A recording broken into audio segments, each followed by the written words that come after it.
मुख्यमंत्री योगी आदित्यनाथ ने agenda UP में एआईएमआईएम प्रमुख असदुद्दीन ओवैसी पर बड़ा हमला बोला। उन्होंने हमला बोलते हुए कहा कि ओवैसी की जैसी सोच वैसे ही बोली।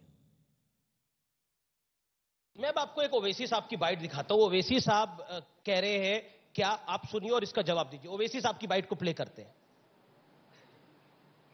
मुख्यमंत्री नहीं रहेगा,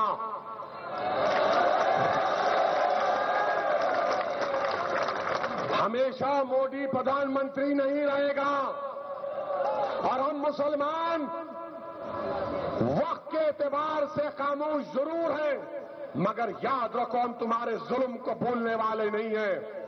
हालात बदलेंगे, जब कौन बचाने आएगा तुमको? जब योगी अपने मठ में चले जाएंगे, मोदी पहाड़ों में चले जाएंगे, हो सकता है या कहीं पर जाकर रहेंगे, जब कौन आएगा? क्या कहेंगे योगी जी? कह रहे जब योगी मठ में चले जाएंगे, मोदी हिमालय में चले जाएंगे, तब कौन बचाने आएगा? ठीक बोल रहे हैं, वक्त आएगा, वक्त आएगा तो हैदराबाद भाग्यनगर भी बनेगा।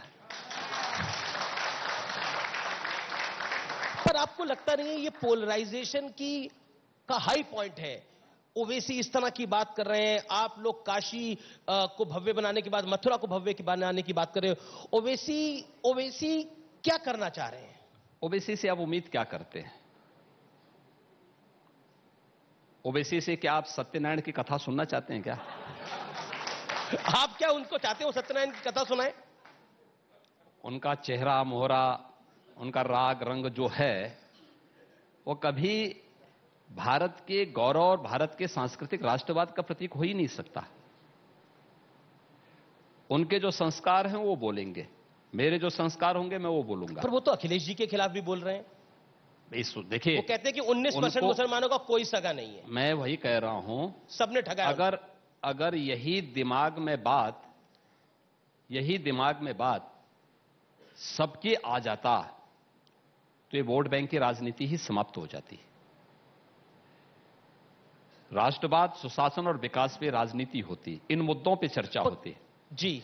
कोई इन मुद्दों पे चर्चा नहीं करना चाहता है, क्योंकि सपा को भय है कि राष्ट्रवाद जिस दिन प्रखर होगा और जिस दिन हुआ उस दिन वंशवाद और जातिवाद समाप्त। वो कहते हैं हम तो गन्ने की बात करते हैं, ये जिन्ना की बात करते हैं। हमने गन्ना की बात भी की और उन्होंने जिन्ना की बात की। हमने गन्ना किसानों के गन्ना मूल्य का भुगतान किया। वे सरदार वल्लभ भाई पटेल जी की जयंती के अवसर पर, जब पूरा देश राष्ट्रीय एकता दिवस मना रहा था, उस दिन उन्होंने जिन्ना का महिमा मंडन कर दिया। यानी तुलना तो देखिए, एक भारत के अखंडता का प्रतीक सरदार वल्लभ भाई पटेल है और एक भारत के विखंडन के लिए दोषी जिन्ना है। दोनों की तुलना नहीं हो सकती। एक भारत का भारत रत्न है, भारत के महानायक हैं, एक भारत के लिए खलनायक हैं, और दोनों को आप एक तराजू में तोलने का प्रयास करेंगे तो यह भारत के राष्ट्र नायकों के साथ न्याय नहीं होगा। और वहीं अखिलेश यादव ने एआईएमआईएम अध्यक्ष असदुद्दीन ओवैसी को यूपी के मुस्लिमों के बहाने घेरा। न्यूज 18 के एजेंडा यूपी में उन्होंने समाजवादी पार्टी को मुस्लिमों के साथ बताया और दावा यह किया कि अब किसी भी दल से गठबंधन का समय निकल गया है। आपको एक बाइट भी सुनाऊंगा और दिखाऊंगा और मैं चाहूंगा कि आप उस पर अपनी प्रतिक्रिया दें। ओवैसी साहब आपसे काफी नाराज रहते हैं। उन्होंने एग्जैक्टली क्या कहा है मैं सुना देता हूं। आइए वो बाइट को प्ले करते हैं। आजत ओवैसी की। यादव, मुझे तुमसे कोई सर्टिफिकेट की जरूरत नहीं है। तुम क्या दोगे? तुम 11% यादव हो, हम 19% मुसलमान हैं। अगर तुम मुख्यमंत्री बने और जनाब मुलायम सिंह बने तो मुसलमानों की ओर की खैरात से बने, तुम याद रखो। तो इनकी नाराजगी की वजह क्या है? उत्तर प्रदेश की जनता एक बार पुनः समाजवादी सरकार बनाने जा रही है, बस यही नाराजगी है। ओवैसी कहते हैं कि आपको मुसलमानों का वोट चाहिए लेकिन उनके साथ नहीं खड़ा होना चाहते आप। समाजवादी पार्टी ने, और जब भी समाजवादी सरकार बनी है, मुसलमान भाइयों के लिए जितना काम कर सकती थी उतना काम किया है, और आने वाले समय में उनके साथ कोई भेदभाव नहीं होगा, कोई अन्याय नहीं होगा। क्या आपको लगता है कि ओवैसी को भी हक है चुनाव लड़ने का, क्योंकि लोकतंत्र है जैसा, लेकिन ओवैसी की एंट्री से आप और बहुजन समाज पार्टी, जब बीएसपी के रिप्रेजेंटेटिव आएंगे तो हम उनसे भी सवाल पूछेंगे, आप परेशान हैं? आपको लगता है कि एक विशेष तबके का, खासतौर पर मुस्लिम तबके का वोट कट सकता है उनके आने से? अब वो बात खत्म हो चुकी है। पूरे उत्तर प्रदेश की जनता बदलाव चाहती है। समाजवादी पार्टी को विकल्प के रूप में देख लिया है, इसलिए जनता का समर्थन लेकर के उत्तर प्रदेश से भारतीय जनता पार्टी का सफाया होगा। और दल क्या कर रहे हैं उसके बारे में हम विचार नहीं कर रहे। गठबंधन हो सकता है ओवैसी से आगे जाकर? अब गठबंधन का समय खत्म हो गया जी, क्योंकि चुनाव की तारीखें आ गई हैं। 14 तारीख के बाद नॉमिनेशन होना शुरू हो जाएंगे। अब समय नहीं बचा है, और इधर चुनाव आयोग के जो नियम बने हैं उसमें रैलियां भी नहीं हो सकती हैं, तो इसलिए सभी पॉलिटिकल पार्टीज अपने कैंडिडेट्स को तय करने में व्यस्त हैं। और सीएम योगी आदित्यनाथ के ओवैसी पर दिए बयान पर एआईएमआईएम नेता असीम वकार ने जवाब दिया। उन्होंने आरोप लगाया कि बीजेपी को यूपी चुनाव में ओवैसी दिखाई दे रहे हैं। योगी आदित्यनाथ जी को ओवैसी साहब से सीखना चाहिए, और मैं समझता हूं कि अगर योगी आदित्यनाथ जी ने ओवैसी साहब से सीख लिया होता तो उनकी भाषा संयमित होती, कंट्रोल में होती।